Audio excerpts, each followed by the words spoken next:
Assalamualaikum warahmatullahi wabarakatuh. Alhamdulillah rabbil alamin. Allahumma sholli ala sayyidina Muhammad wa ala ali sayyidina Muhammad. Pemirsa Khilafah News dimanapun Anda berada, salam jumpa kembali bersama dengan saya Aziz Rohman di program Kabar Petang edisi Jumat 7 Januari 2022.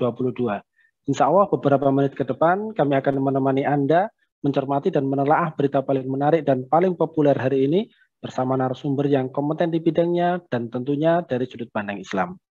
Baiklah pemirsa, inilah Kabar Petang selengkapnya.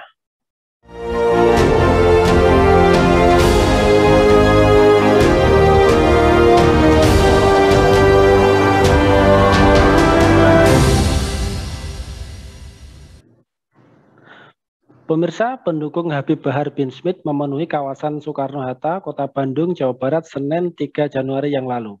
Para pendukung pemilik Pondok Pesantren Tajul Alawiyin menunggu hasil pemeriksaan penyidik Polda Jawa Barat. Ratusan terlihat mendatangi kawasan Mapolda Jawa Barat sejak pukul 11 waktu Indonesia Barat. Massa sendiri terpusat di pintu masuk Mapolda.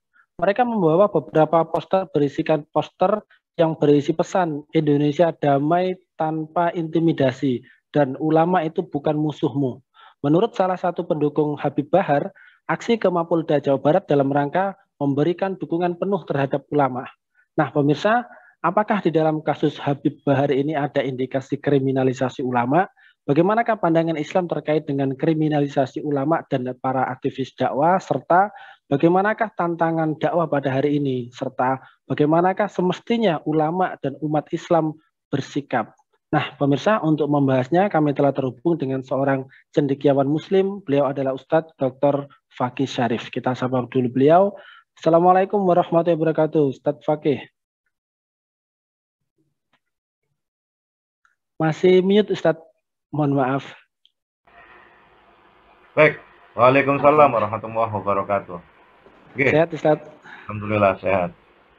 Baik, Ustadz, langsung saja menyikapi terkait dengan pemberitaan yang beredar beberapa hari ini. Nah, ini menurut panjenengan, apakah di dalam kasus Habib Bahar ini ada indikasi kriminalisasi ulama dan juga kemudian menanggapi banyaknya kasus kriminalisasi ulama, termasuk juga sebelumnya menimpa Habib Rizik Syihab, apakah ini telah terjadi eksploitasi hukum untuk kepentingan politik begitu? Bisa dijelaskan, Ustadz Fakih? Ya, masyarakat sudah paham betul lah. Kalau kemudian kita bicara apakah terjadi kriminalisasi atau tidak. Yang jelas, teman-teman sekalian, dakwah itu jalannya para nabi dan rasul gitu. Nah, kalau ada orang berdakwah, orang menyampaikan amar ma'ruf nahi mungkar, kemudian menjaga umat akan bahayanya terhadap pendangkalan akidah dan sebagainya, kok ini malah kemudian dilaporkan, kemudian ditangkap, maka pastilah terjadi, inilah yang saya katakan kriminalisasi para pengemban dakwah, para dai, para ulama. Karena justru dengan berdakwah itulah menunjukkan bahwa kita ini adalah orang-orang mulia. Loh, kenapa kok dikatakan orang-orang mulia? Karena para nabi dan para rasul itu adalah orang-orang mulia. Mereka adalah manusia-manusia pilihan Allah dan mereka mengemban tugas dakwah. Jadi tugas dakwah itu yang mereka emban. Nah, kalau kemudian kita manusia kemudian ini mengemban dakwah, berarti mengemban tugasnya orang-orang yang mulia. Dan itu sangat tegas disebutkan di dalam Al-Quran. وَمَنْ أَحْسَنُ قَوْلًا مِمَّنْ دَعَا إِلَى اللَّهِ وَعَمِلَ صَالِحًا وَقَالَ إِنَّنِي مِنَ الْمُسْلِمِينَ. Siapakah yang lebih baik ucapannya daripada orang-orang yang menyeru ke jalan Allah, beramal soleh, dan mereka berkata, وَقَالَ إِنَّنِي مِنَ الْمُسْلِمِينَ. Sesungguhnya, sungguh aku ini termasuk kaum muslim. Itu ada di dalam surat Fussilat. Allah sendiri yang memujinya. Demikian Mas Aziz. Ya, baik Ustadz. Kemudian kalau kita bicara dakwah dan juga kita bicara terkait dengan sistem pemerintahan. Nah ini apakah di dalam sistem pemerintahan yang otoritarianisme atau hukum akan dieksploitasi untuk kepentingan politik begitu? Dan apakah penegakan hukum hanya berorientasi pada upaya penyelamatan kekuasaan rezim dan juga semakin jauh dari keadilan, apalagi dari keadilan Islam ini semakin jauh. Ini kira-kira bagaimana ini menanggapi terkait dengan hal tersebut? Ya, kalau kita lihat sekarang ini bukan lagi negara demokrasi, tetapi ternyata oligarki kekuasaan ekonomi dan politik yang sekarang ini mengangkangi negeri ini. Kalau ini yang terjadi ya susah lagi kalau kemudian sudah tidak lagi menjadikan hukum itu sebagai pandeganya, tetapi kekuasaan. Nah, kalau udah kayak gini arogansi. Kalau udah kayak gini, maka yang terjadi pokoknya. Nah, kalau hukum pokok ini kan kacau ini. Oleh karena itu, disinilah kemudian kenapa kaum muslimin harus tetap kemudian menyuarakan kebenaran, harus tetap berdakwah, harus tetap istiqomah. Karena tadi saya mengatakan Allah sendiri yang memuji orang-orang yang tetap berdakwah ini. Memang secara sunnatullah, jalan dakwah ini bukan jalan yang mulus gitu. Jalan dakwah ini adalah jalan yang terjal, ya, penuh onak dan duri. Yang kadang-kadang juga mengundang bahaya. Ya, karena itu tidak sedikit kemudian yang berguguran di jalan dakwah ini. Namun tidak demikian dengan para nabi dan para rasul. Jadi para nabi, para rasul, Rasulullah Muhammad itu memberikan contoh yang luar biasa. Mereka tetap istiqomah, teguh di jalan dakwah ini. Kita lihat Nabi Nuh alaihissalam. Beliau mendakwahi umatnya itu 950 tahun. Dan pengikutnya sedikit. Ya. Dan beliau mendakwahi umatnya itu siang dan malam. Namun sebagaimana kita ketahui, orang-orang yang berhasil beliau dakwahi itu tidak banyak. Dan kisah itu juga disampaikan oleh Allah di dalam Al-Quran. Jadi para pengikut beliau itu sangat sedikit sekali. Jadi banyak yang tidak peduli, lari. Banyak pula yang menentang dakwah beliau. Itu Nabi Nuh juga mengalami. Jadi memang berjuang di jalan dakwah itu memang sunnatullahnya memang kayak gini. Dan itu disampaikan oleh Allah di dalam Al-Quran. Hal yang sama juga dialami oleh Nabi Ibrahim alaihissalam misalnya. Ketika Nabi Ibrahim alaihissalam mendakwahi kaumnya, tantangan dakwah beliau sangat berat. Bahkan beliau harus berhadapan dengan penguasa yang bengis. Siapa itu? Ya Raja Namrud. Akibat dakwah beliau ini, beliau harus rela dibakar dengan nyala api yang sangat besar yang mengepung beliau. Kisah ini diabadikan oleh Allah di dalam Quran surat Al-Anbiya. Surat ke-21 ayat 66 sampai ayat 69. Dan tantangan dakwah juga dialami oleh Nabi Lut alaihissalam. Juga dialami oleh Nabi Musa alaihissalam. Dan para nabi dan rasul yang lainnya. Hal yang sama juga dialami oleh baginda Rasulullah Muhammad sallallahu alaihi wasallam. Dan para sahabat beliau. Hanya karena dakwah, Rasulullah misalnya pernah dipukul sampai pingsan. Dilempar dengan batu. Dilempari saat melewati pasar Dzul Majas oleh Abu Lahab. Dilempari dengan kotoran unta saat sedang sujud oleh Uqbah bin Mu'id. Hendak diinjak lehernya oleh Abu Jahal saat beliau sedang sholat. Diejek, dibuli kalau bahasa sekarang. Saat beliau berdakwah ke Taif. Dicaci maki, bahkan diludahi. Dituding majnun, dituding gila, dituding tukang sihir, pemecah belah, dan lain-lainnya. Dan ini pula juga dialami oleh para sahabat. Dengan berbagai ragam penyiksaan, misalnya suami istri, yaitu Yazid dan Sumayyah. Dan putranya Ammar. Ada juga sahabat yang diikat. Ada sahabat Sa'ad bin Abi Waqqas yang ditekan oleh ibunya untuk meninggalkan Islam. Ada yang dilarang tampil, ada yang dilarang menyerukan dakwah secara terbuka, seperti yang dialami oleh Abu Bakar As-Siddiq. Bahkan Rasulullah dan para sahabat juga pernah diboikot selama 3 tahun. Mereka tinggal di suatu lembah. Dan selama pemboikotan itu banyak dari mereka yang kelaparan, terutama anak-anak. Artinya apa teman-teman sekalian? Jadi memang dakwah ini adalah sesuatu yang mulia, tetapi tantangannya jadi bukan jalan yang mulus, tetapi jalan yang penuh onak duri, jalan yang terjal, dan itu juga dialami oleh para nabi dan rasul. Tetapi mereka tetap istiqomah. Kenapa? Karena mereka cintanya kepada Allah begitu luar biasa. Karena mereka tahu betul amalan yang paling tinggi, amalan yang tertinggi, amalan orang-orang yang mulia. Demikian Mas Aziz. Ya, baik Ustaz.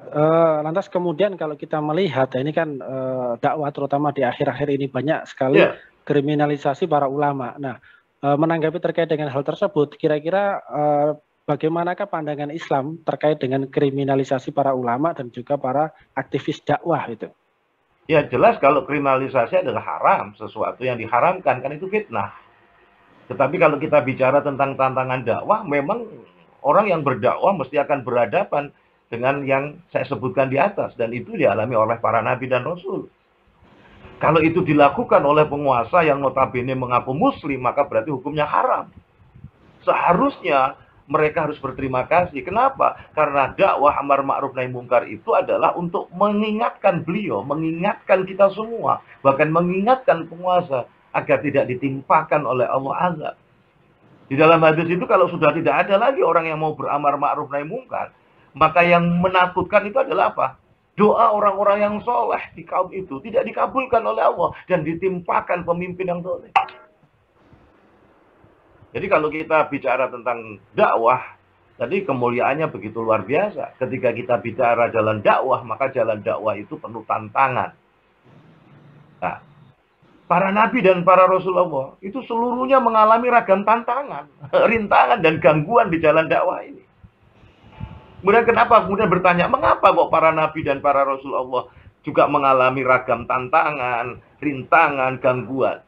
Jawabannya ada dua. Pertama, karena arah perjuangan dakwah mereka itu jelas, tegas, menentang segala bentuk kekufuran dan kesyirikan, menentang rezim yang zalim, menentang sistem status quo yang notabene rusak dan merusak masyarakat, yang bertentangan dengan risalah yang mereka emban, yaitu risalah tauhid.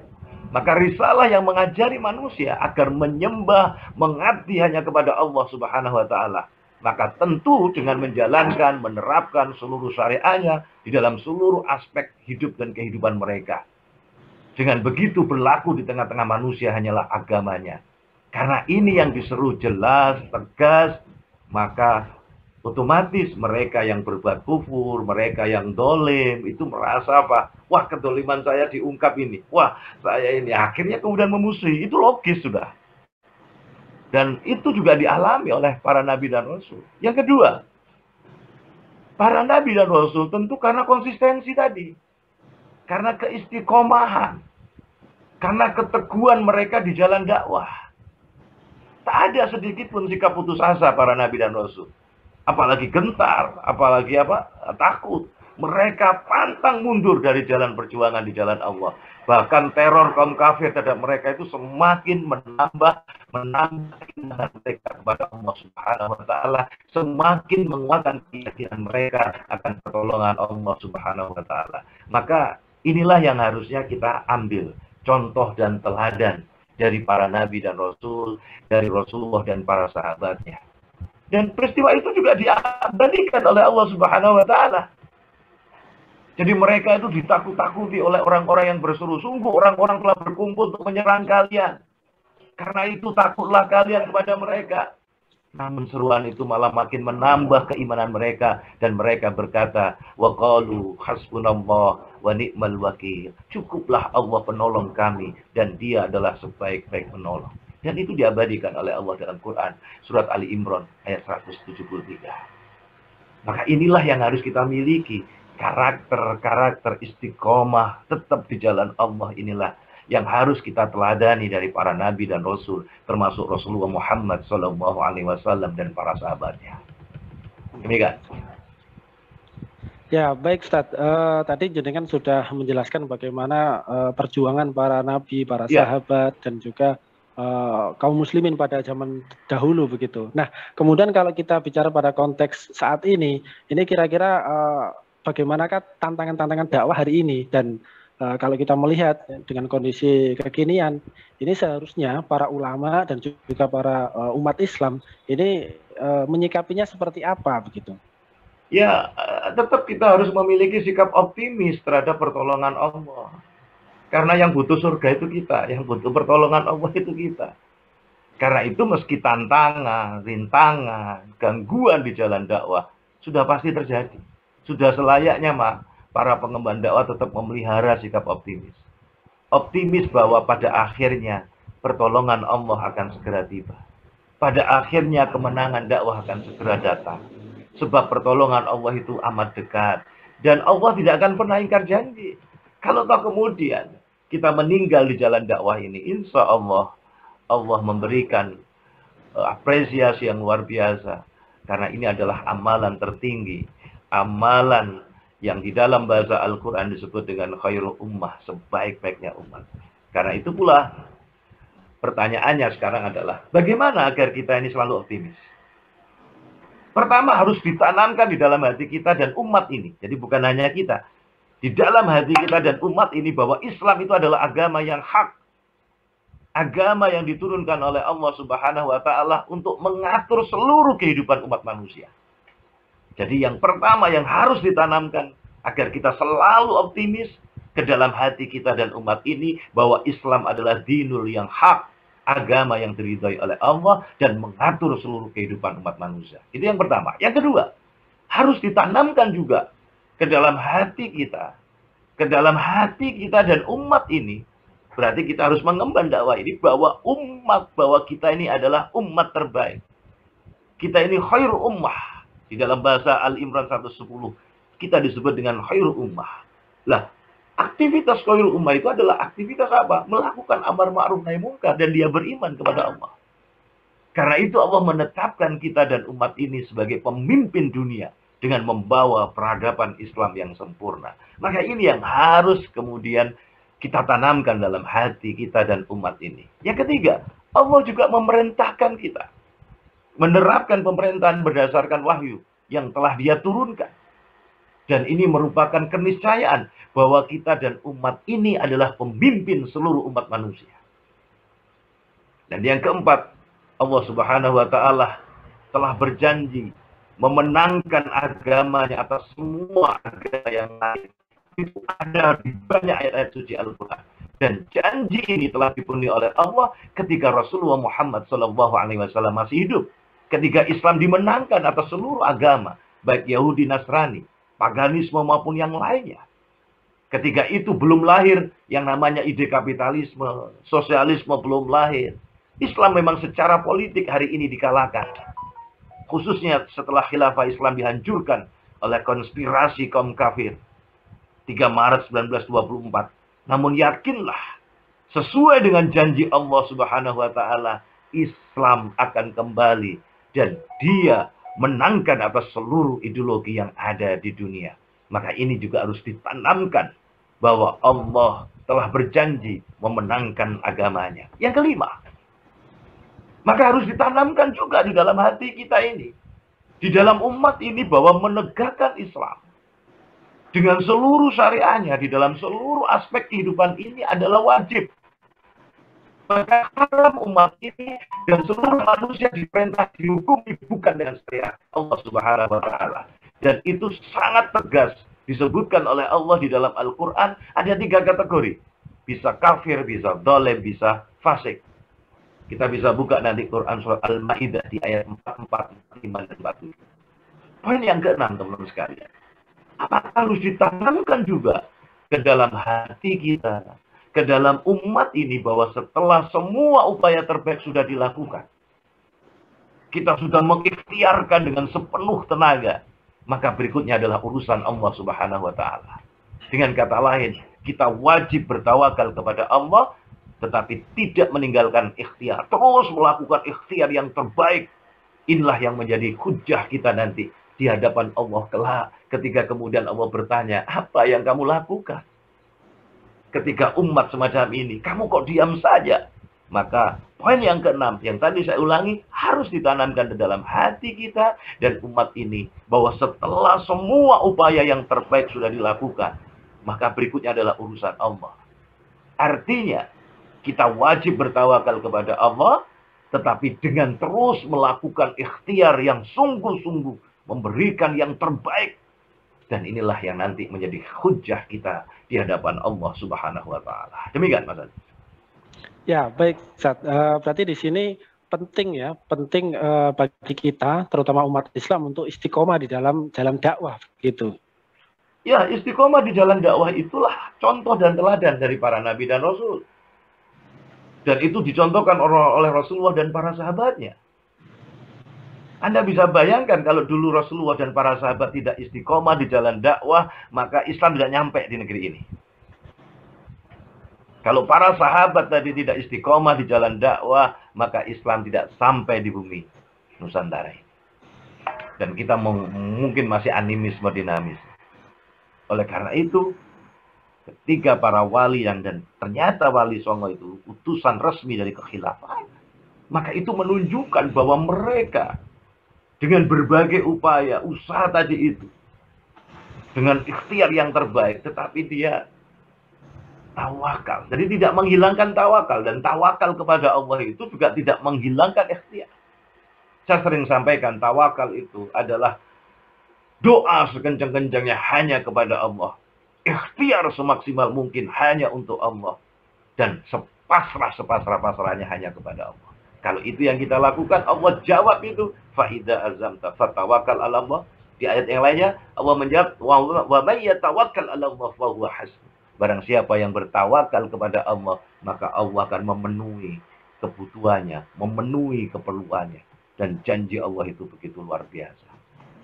Itu dalam surat At-Tolak, ayatnya ayat 3. Demikian Mas Aziz. Jadi istiqomah itu sebuah keniscayaan yang harus kita lakukan kalau kita ingin mendapatkan pertolongan dari Allah Subhanahu wa taala.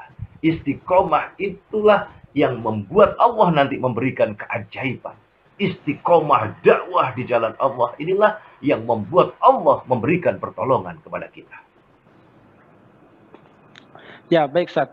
Terakhir Ustaz. Kemudian bagaimanakah caranya agar arah dakwah hari ini dan juga ke depan ini bisa sesuai dengan syariatnya begitu, dan cara-cara atau kiat-kiat untuk memelihara sikap optimis ya, yang tadi sudah jenengan singgung. Tadi sudah saya sampaikan ada 6. Tadi sudah saya sampaikan 6 yang harus ditanamkan ke dalam hati kita dan umat ini. Itulah nanti yang membuat kita memiliki sikap optimis itu.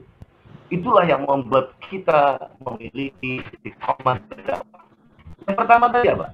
Harus ditanamkan ke dalam hati kita dan umat ini bahwa Islam adalah dinul yang hak. Agama yang hak yang diturunkan oleh Allah. Yang mengatur seluruh aspek hidup dan kehidupan umat manusia. Yang kedua harus ditanamkan di dalam hati kita dan umat ini bahwa kita adalah umat yang terbaik. Khairul ummah tadi itu. Maka tidak boleh kemudian umat Islam itu minder. Apalagi kelewes tadi itu.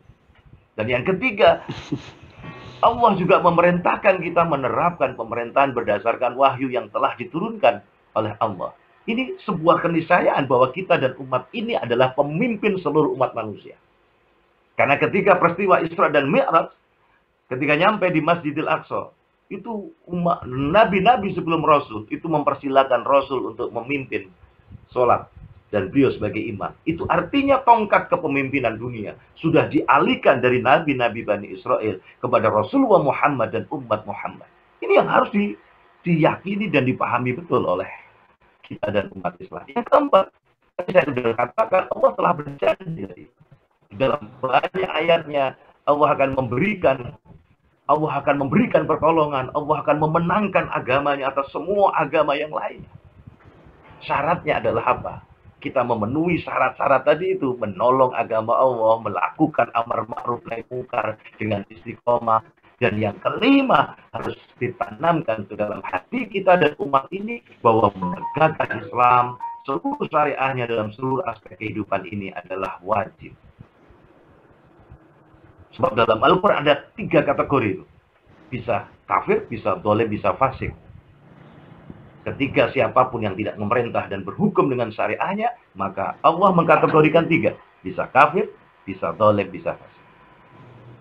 Dan yang keenam, terakhir harus ditanamkan dalam hati kita dan umat ini bahwa semua upaya yang terbaik harus sudah kita lakukan.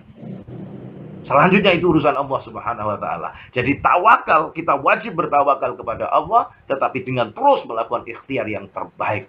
Inilah yang nanti menjadikan hujah ketika nanti ditanya oleh Allah Subhanahu wa taala di yaumul hisab. Demikian Mas Aziz. Mudah-mudahan kita oleh Allah Subhanahu wa ta'ala diberi kekuatan iman dan Islam, kekuatan lahir dan batin untuk terus tetap istiqomah di jalan dakwah. Ketika ditanya berat, memang berat. Ujiannya luar biasa. Bukan hanya sekedar difitnah, mungkin bisa jadi sumber-sumber ma'isyah kita ditutup. Tetapi yakinlah ketika kita menolong agama Allah, Allah tidak akan tinggal diam. Allah akan memberikan keajaiban-keajaiban itu. Ya, syaratnya itu yang harus kita penuhi. Maka bahasa kata kuncinya kalau saya sering nyampaikan, pantaskan diri kita menjadi hamba-hamba Allah yang layak ditolong dan diberi keajaiban oleh Allah Subhanahu wa ta'ala. Demikian. Ya, baik, Masya Allah, ini luar biasa. Mudah-mudahan kita semuanya bisa tetap istiqomah dan teguh di jalan dakwah ini. Amin ya rabbal alamin. Baik, Ustadz Fakih, syukron wa jazakumullah khairan katsiran hadir di Kabar Petang pada edisi kali ini. Semoga Anda dan keluarga senantiasa sehat selalu dalam lindungan Allah Subhanahu wa taala. Assalamualaikum warahmatullahi wabarakatuh. Waalaikumsalam warahmatullahi wabarakatuh. Baik pemirsa, demikianlah Kabar Petang pada edisi kali ini. Semoga Anda mendapatkan banyak manfaat dari acara kami. Jangan lupa saksikan kami besok di jam dan channel yang sama. Dan jangan lupa juga like, komen, share, subscribe, serta klik tekan tombol loncengnya agar tidak ketinggalan update terbaru dari Khilafah News. Karena hanya disinilah Anda akan mendapatkan informasi aktual, terpopuler, dan tentunya dari sudut pandang Islam. Akhirnya, saya Aziz Rahman beserta seluruh kru yang bertugas undur diri. Wassalamualaikum warahmatullahi wabarakatuh. Waalaikumsalam.